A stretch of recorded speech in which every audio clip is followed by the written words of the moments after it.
Hello friends, good morning. जैसे कि आपको पता है मेरे बेटे का है जन्मदिन, इसका मानव देखो ये पर पतंग में लगा हुआ है। सुबह ही नहा धो के हो गया तैयार और लगा हुआ है पतंग में। बाहर चले ही पूजा की तैयारी। एक की तो मिला ये दो कटी साथ में ना, फिर एक का विचार नहीं किया जाता दूसरे वाले का। ये चक्कर है। जैसे दो बहन है तो बड़ी नहीं कुंडली तो मिलानी पड़ती है आपस में उनकी साथ की बहुत अच्छी।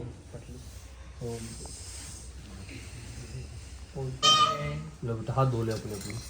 ओम अस्तो वृक्षाल महर्षि सारसी की ईशाय गोविंदाय नमो नमः। हाथ धो। ओम हरि ओम अम्बे अंबिके अम्बालिके नमन्यति कसन ससित्य सोगय सुभद्रकम कंपील वासनी महगंगे जिले सुसन जीपुरु में जल स्नान समर्पयामि पंचामृतम यानितम पयोदति कृतम वधु सर्गा समाक्त स्नानार्थम प्रतिक्रियताम शुद्धवाले सब शुद्धवालो मणिवालस्तास्तुना जामल उत्तरुद्राण उर्वा पार्जन्य शुद्धोदक जल स्नान समर्पयामि जुवासवासा प्रवीता गाता सयो श्री स्थान है। वहाँ सोनक इत्यादि 28,000 ऋषियों ने बहुत समय तक एक अनुष्ठान किया और उस अनुष्ठान में पूर्ण आहुति रही। उसके बाद सुंदर सिंहासन पर बैठे श्री सूत जी महाराज से ऋषियों ने कुछ प्रश्न पूछा। उनका हे प्रभु, इस कलयुग में वेद और विद्या से रहित जो मनुष्य है उनको प्रभु भक्ति किस प्रकार से मिलेगी तथा उनका उद्धार कैसे होगा। हे मुनिश्रेष्ठ, कोई ऐसा तप कहिए जिससे कि थोड़े समय में पुण्यों की प्राप्ति हो तथा मनोवांछित फल मिले। वो कथा सुनने की हमारी प्रबल इच्छा है। अब सभी शास्त्रों के जानने वाले श्री सूत जी महाराज बोले, ब्राह्मणों पूजनीय, आपने सब प्राणियों के हित की बात पूछी है। अब मैं श्रेष्ठ व्रत को आप लोगों से कहूंगा। जिस व्रत को लक्ष्मीपति यानी भगवान विष्णु से मुनिश्रेष्ठ नारद जी ने पूछा था और मुनिश्रेष्ठ नारद जी को भगवान विष्णु ने कहा था, सो आप ध्यान से सुनो। एक समय योगीराज नारद जी ने एक लोगों में घूमते हुए भ्रमण करते हुए मृत्यु लोक यानी इस पृथ्वीलोक में आ पहुंचे। यहाँ उन्होंने सब मनुष्यों को अपने अपने कर्मों के द्वारा दुखी अथवा पीड़ित देखकर विचार करने लगे, इनका जो दुख है वो थोड़ी सी मेहनत से कैसे नाश होगा। ऐसा विचार कर विष्णु लोक को गए, जहाँ श्वेत वर्ण 4 भुजाओं वाले देवताओं के स्वामी सत्यनारायण भगवान जिनके हाथों में शंख चक्र गदा पद्म थे, वनमाला पहने हुए थे, देखकर स्तुति करने लगे, हे भगवान, आप अत्यंत शक्ति में संपन्न हैं। मन तथा वाणी में आपको कोई नहीं पा सकता। क्यों? क्योंकि आपका आद मध्य और कभी ना होने वाला अंत नहीं है। आप निर्गुण सृष्टि के दुखों को नष्ट करने वाले हो, सो आपको मेरा बार बार नमस्कार है। अब नारद जी से इस प्रकार की स्तुति सुनकर विष्णु भगवान बोले, आपके मन में क्या है? आपने संकोच कहो। तब नारद मुनि बोले, भगवान, मृत्यु लोक में जितने मनुष्य पैदा हुए ना वो सब दुखी है, कोई प्रसन्न नहीं है। आप मुझे अपना भक्त मानते हैं तो बतलाइए उनका जो दुख है वो थोड़ी सी मेहनत से कैसे दूर हो सकता है। श्री भगवान बोले, नारद, तुमने बहुत सुंदर प्रश्न किया है। सबसे अच्छी बात है आप परमार्थ दूसरों के लिए इसे पूछ रहे हैं। मैं आज तेरे को ऐसा व्रत बताता हूँ जिसके करने से मनुष्य परम धाम को प्राप्त होता है। श्री सत्यनारायण भगवान का व्रत यहाँ विधि को संपन्न करके मनुष्य सुख पाता है और बाद में मोक्ष प्राप्त होता है। श्री भगवान के वचन सुनकर नारद मुनि बोले, भगवान, इस व्रत का क्या फल है, क्या विधान है, किस दिन इसको करना चाहिए, ये सब विस्तार से कहो। श्री भगवान बोले, दुख सुख आदि को दूर करने वाला है। ये व्रत हर जगह विजय प्राप्त कराने वाला है। भक्ति और श्रद्धा के साथ किसी भी दिन मनुष्य शाम के समय भाई बंधुओं को धर्म परायण होकर के विधि विधान से भगवान के व्रत को करे और भगवान के व्रत कुल सामग्री अर्पण करते, जैसे नैवेद्य के लिए फल, दूध, गेहूं का चूर्ण, सवाया इत्यादि। अगर गेहूं के चूर्ण का अभाव है तो साठी का चूर्ण प्रयोग में लाए और भगवान को भोग लगाए। उसके बाद भाई बंधु आदि को भी भोजन कराए। नित्य गीत आदि का आचरण करते हुए पूरा समय भगवान की सेवा में लगा दे। ऐसा करने पर मनुष्य की जो भी कोई इच्छा रही होगी वो निश्चित पूर्ण होगी। इसमें कोई संदेह, कोई शंका की बात नहीं है, इसी से नहीं है। बोल विष्णु भगवान की जय। श्रीमन्नारायण नारायण नारायण, श्रीमन्नारायण नारायण भजमन नारायण नारायण नारायण, श्रीमन्नारायण नारायण नारायण। बोल सत्यनारायण भगवान की जय। अथ द्वितीय अध्याय। श्री सूत जी महाराज बोले, ऋषियों, जिसने पहले समय में इस व्रत को किया उसके इतिहास में कहता हूँ, ध्यान से सुनो। सुंदर काशीपुर नगरी में एक बहुत गरीब ब्राह्मण रहता था। वो भूख प्यास से बेचैन नित्य पृथ्वी पर घूमता था। ब्राह्मण से प्रेम करने वाले श्री सत्यनारायण भगवान ने उनके पास जाकर के पूछा, हे दीन ब्राह्मण, आप पृथ्वी पर क्यों फिरते हैं? इसका सब कारण मुझे कहो, क्योंकि मैं सुनना चाहता हूँ। व्रत ब्राह्मण बोला, भगवान मैं बहुत गरीब हूँ, भिक्षा के लिए पृथ्वी पर फिरता हूँ, यदि आप इसका कोई उपाय जानते हैं तो कृपा कर कहें। व्रत ब्राह्मण बोला, अरे ब्राह्मण, श्री सत्यनारायण भगवान मनोवांछित फल को देने वाले हैं, इसीलिए तू उनका पूजन कर, जिसका पूजन करने से मनुष्य सब दुखों से छूट जाता है और बाद में वैकुंठ धाम को जाता है। अब व्रत का सारा विधान उस ब्राह्मण को बतला करके व्रत ब्राह्मण का रूप धारण करने वाले सत्यनारायण भगवान वहां से अंतर्ध्यान हो गए, यानी चले गए। अब जिस व्रत को व्रत ब्राह्मण ने बतलाया मैं उसे करूंगा, ऐसा निश्चय करने में उसे रात को नींद नहीं आई। वो ब्राह्मण सवेरे जल्दी उठा, भिक्षा के लिए चला और उस दिन भगवान सत्यनारायण की कृपा से उसे भिक्षा में बहुत सा धन भी प्राप्त हुआ, जिससे उसने भाई बंधुओं को बुलाया, विधि के साथ भगवान के व्रत का पूजन किया और उस व्रत के प्रभाव से वो बूढ़ा ब्राह्मण अनेक प्रकार की संपत्ति आदि से युक्त हुआ। अब तो वो विप्र हर मास यानी प्रति महीने से व्रत को करने लगा। जो मनुष्य इस परम दुर्लभ व्रत को करेगा वो सब दुखों से छूट जाएगा। श्री सत्यनारायण का भगवान का कहा हुआ व्रत मैंने तुमसे कहा, अरे विप्रो आप क्या सुनना चाहते हैं? अब सब ऋषि बोले, भगवान आप बताइए कि इस ब्राह्मण से सुनकर के किस किसने उसको व्रत को किया है, उसका इतिहास हम सुनना चाहते हैं, क्योंकि हमारे मन में बहुत श्रद्धा है। तब श्री सूत जी महाराज बोले, ऋषियों जिस व्रत को किया है ना, उसका इतिहास मैं कहता हूँ, ध्यान से सुनो। एक समय वो विप्र यानी ब्राह्मण व्रत करने को तैयार हुआ। अगर वो तैयार हुआ ही था कि इतने में एक बूढ़ा आदमी लकड़ियां अपने सिर पर रख विप्र के मकान के पास आया और उनको व्रत करते हुए देखकर लकड़हारे ने वो लकड़ियां बाहर रख दी, विप्र के मकान में गया, प्रसाद सुनी, प्रसाद पाया, कथा सुनी और पूछने लगा, ये आप क्या कर रहे थे? इसके करने से क्या फल मिलता है? कृपा मुझे बताएं, मैं सुनना चाहता हूँ। विप्र ने कहा, ये है ना भगवान सत्यनारायण का व्रत है, इन्हीं की कृपा से हमारे हम धनवान हुए, हमारे यहाँ मतलब धनवान की वृद्धि हुई है। तो लकड़हारा व्रत के बारे में जानकर बहुत प्रसन्न हुआ, चरणामृत लेने बाद अपने घर को गया और लकड़हारे ने इस प्रकार का संकल्प कर लिया था कि कल ग्राम में लकड़ी बेचने से धन मुझे प्राप्त होगा, उसमें सत्यनारायण भगवान को उत्तम व्रत करूंगा। ऐसा सोचकर लकड़ियां अपने सिर पर रख ऐसे नगर में गया जहाँ धनवान लोग रहते थे। तो भगवान सत्यनारायण की कृपा के द्वारा उसे उन्हीं लकड़ियों का दाम पहले से 4 गुना यानी 4 गुना प्राप्त हुआ। तब तो लकड़हारा भगवान के प्रतिकूल सामग्री लेकर अपने घर को गया और विधि पूर्वक भाई बंधुओं को बुलाया, भगवान का व्रत किया और बहुत समय तक संसारिक सुख हुआ और बाद में जो है स्वर्ग लोक चला गया। बोल सत्यनारायण भगवान की जय।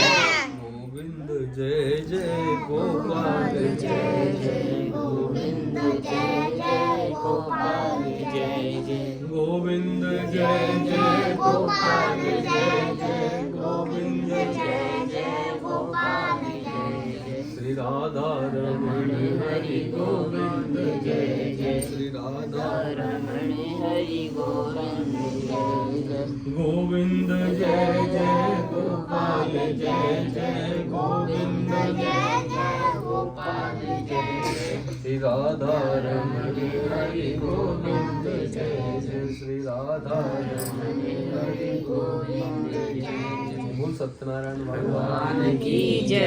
अथ तृतीय अध्याय। श्री सूत जी महाराज बोले, श्रेष्ठ मुनियों में आगे की कथा कहता हूँ, ध्यान से सुने।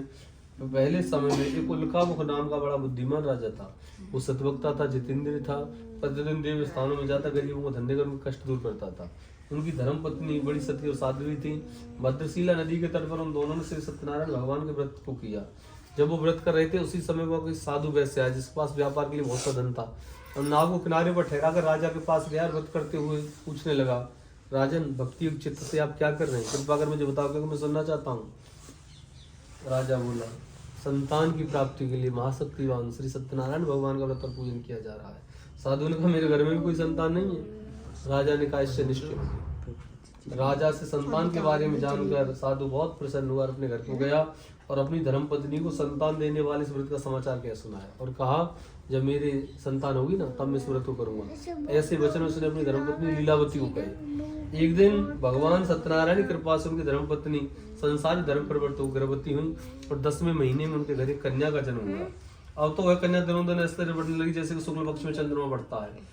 उन्होंने पुत्री का नाम कलावती रख दिया। तब तो लीलावती ने मीठे शब्दों में अपने पति से कहा कि आपने जो संकल्प किया था भगवान का व्रत करूंगा, आप उसे करिए। साधु बोला, हे प्रिय, इसके विवाह पर करूंगा। अपनी पत्नी को आश्वासन दे नगर को गया। कलावती पुत्र वृद्धि को प्राप्त हो गई। जब साधु ने व्यापार से निवृत्त होकर अपनी लड़की को देखा तुरंत दूत को बुलाया, कहा पुत्री के वास्ते सुयोग वर दे करके लाओ। दूत की आज्ञा पाकर साधु की आज्ञा पाकर दूत जो है कंचनपुर नामक नगर में गया और वहां बड़ी देखभाल का लड़की के वास्ते एक सुयोग बने पुत्र को ले आया। और उस सुयोग अच्छे लड़के को देखकर साधु ने अपने भाई बंधुओं को बुलाया, प्रसन्न चित्त खुशी के साथ अपनी पुत्री का विवाह उसके साथ कर दिया। किंतु दुर्भाग्य की गति देखो, व्रत के विवाह के समय व्रत को करना भूल गया। तब तो श्री भगवान क्रोधित हो उसे श्राप दिया, जा तुझे दारुण दुख प्राप्त होगा। अपने कार्य में कुशल साधु बनी अपनी जामाता को लेकर के समुद्र के किनारे रतनपुर नामक नगर में राजा चंद्रकेतु के राज्य में व्यापार करने लगे। एक दिन भगवान सत्यनारायण की माया से प्रेरित कोई चोर राजा के धन को चुराकर बड़ी शीघ्रता में भागा हुआ जा रहा था, लेकिन पीछे से राजा के सेवकों को आता हुआ देखकर उसने धन वहीं चुपचाप रख दिया जहाँ दोनों ससुर जमाई ठहरे हुए थे। जब राजा का धन उनके पास देखा तो दोनों को बांध के ले गए। दौड़ते हुए बोले, राजा हम दो चोर पकड़ के लाए, देख कर आज्ञा थे। राजा की आज्ञा से उन्हें कठिन कारावास में डाल दिया और उनका जो धन था वो छीन लिया गया। घर पर धर्मपत्नी भी बहुत दुखी हुई, घर पर जो धन रखा था उसे चोर चुरा कर ले गए। शारीरिक व मानसिक पीड़ा बढ़ती गई। भूख प्यास से दुखित तो अन्न की चिंता में कलावती एक ब्राह्मण के घर गई और वहां उसने कथा सुनी, प्रसाद ग्रहण कर रात को कराई। तो लीलावती ने पूछ लिया, बेटी दिनों दिन कहाँ रही, अगर तेरे मन में क्या है? कलावती बोली, हे माता, मैंने ब्राह्मण घर से सत्यनारायण भगवान के व्रत को देखा है। अब कलावती के वचन सुनकर लीलावती तुरंत भगवान के पूजन की तैयारी करने लगी। विधि पूर्वक भगवान का व्रत और पूजन किया, साथ ही वर मांगा, भगवान हमारा अपराध क्षमा करे, हमारे दामाद और पति है ना वो शीघ्र जल्दी से जल्दी घर आ जाए। सत्यदेव में व्रत से संतुष्ट हो गए और राजा चंद्रकेतु को स्वप्न दिखाई दिए और कहा, राजन दोनों बंदी वैश्यों को छोड़ दो, तुमने जिनका धन ग्रहण किया वो दे दो, नहीं तो तुम्हारा राज्य, धन, ऐश्वर्य, पुत्र आदि को नष्ट कर दूंगा। ऐसा कहकर भगवान वहां से चले गए, अंतर्ध्यान हो गए। चंद्रकेतु ने आकर के सभा में मंत्रणा गणना की, दोनों बड़े पुत्रों के से मुक्त किया गया। दोनों ने आते ही राजा को नमस्कार किया और राजा मीठे वचनों में बोले, अरे महान भावो, भाभी बस होनी बस तुम्हें इतना कठिन दुख प्राप्त हुआ, कोई भय नहीं, कोई डर नहीं।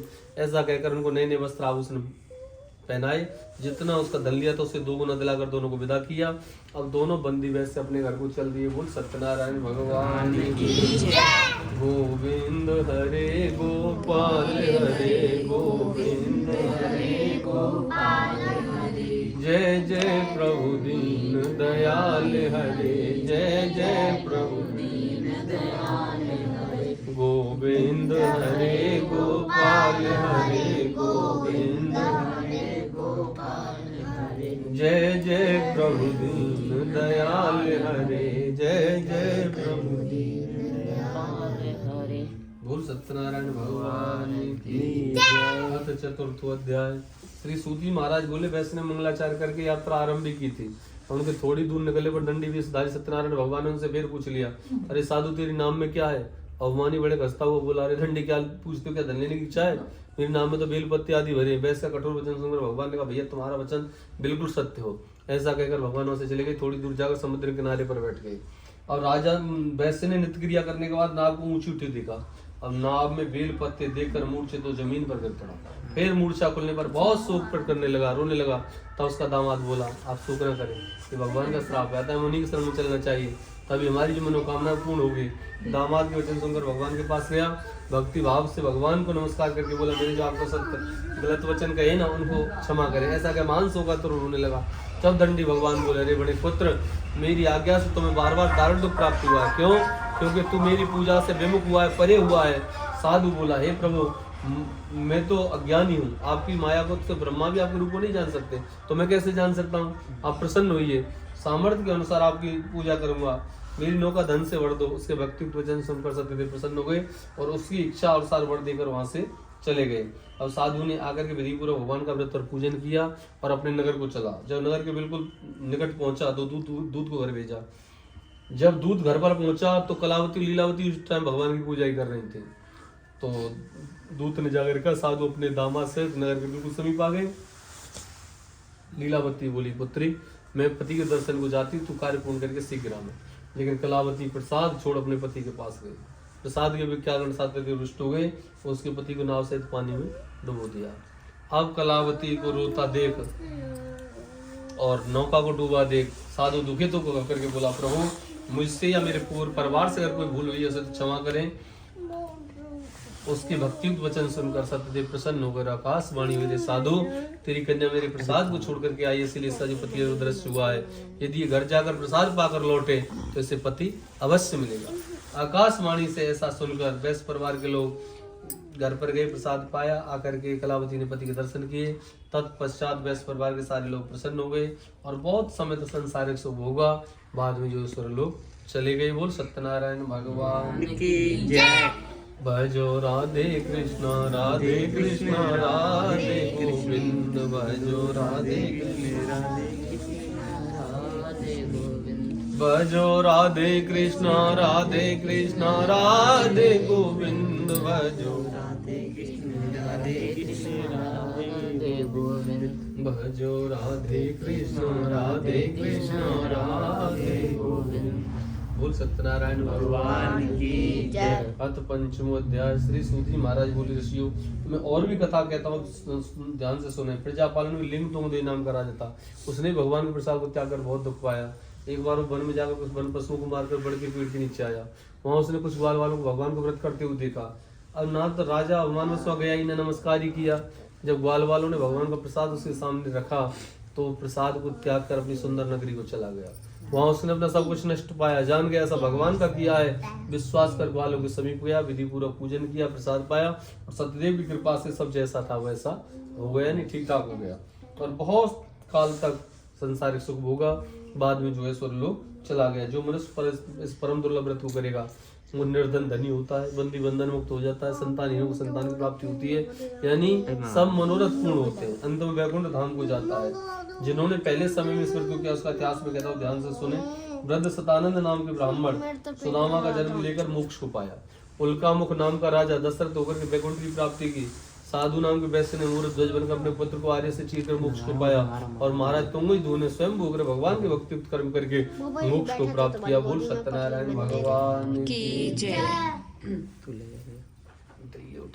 सोमाय नमः ओम इदम नमः ओम गणपति स्वाहा इदम गणपति नमः ओम इदम नमः। बस अब इसमें नहीं डालना, सीधे सीधे यूज करना। आप मुझे सामग्री पाओगे, सामग्री मिलेगी बेटा सबको। इसमें मत करना जल्दी, सीधे कोई रह गया तो बताओ। नहीं, सबको मिल गया, जल्दी आए। कोई रह गया उसकी व्यवस्था बना देंगे भाई। लो ले बेटा, लीजिए इसमें डालो सामग्री। देसी जुगाड़ है। हाँ भाई, चूल्हे पे रख लेते हैं, 2 भगोना भर के। चल बहुत अच्छे हो पंडित जी। तो जवान है ना वो सिलेंडर वैसे परले पास गीजर लगा है सिलेंडर वाला, और उस घर में हम सोते हैं। माता जी की थोड़ी बड़ी उम्र है, कई बार रात को एक दिन हम उधर सोते। आदित वेतापत्र विनाशाय श्री कृष्णाभ्यं नमः स्वाहा। ओम सच्चिदानंद रूपाय सूत्रत्यादित वेतापत्र विनाशाय श्री कृष्णाभ्यं नमः स्वाहा। ओम सच्चिदानंद रूपाय सूत्रत्यादित वेतापत्र विनाशाय श्री कृष्णाभ्यं नमः स्वाहा। ओम सच्चिदानंद रूपाय सूत्रत्यादित वेतापत्र विनाशाय श्री कृष्णाभ्यं नमः स्वाहा। ओम सच्चिदानंद रूपाय सूत्रत्यादित वेतापत्र विनाशाय श्री कृष्णाय। लाओ आरती लाओ। नहीं जूते पे आरती लाओ नीचे को। ओम कर्पूर गौरम कर्णवतारम संसार सारम भुजगेन्द्रहारम सदा वसंतम हृदयारविंदे ओम भवानी चैतम नमामि। ओम जय स्वामी जय लक्ष्मी रमण इधर को आ जाओ, हाथ लगा जाओ, एक दूसरे को हाथ लगा दो।